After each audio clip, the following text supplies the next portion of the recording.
How to change language in League of Legends.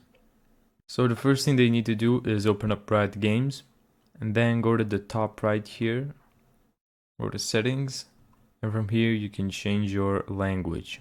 Now let's say I want to change it from English US to English PH. And now we have to go to the League of Legends file location. So right click, open file location, go back a folder, go to League of Legends.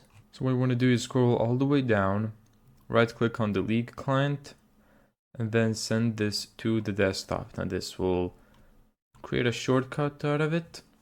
You can exit this, right click, properties, and here under shortcut, type in space, two of these lines, locale, equals, and then type in the language. Now I'm gonna type in EN underscore GB as in Great Britain, and I'm gonna hit apply. And that's how you change languages in League of Legends.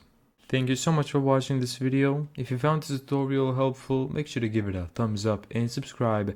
And as always, see you in the next video.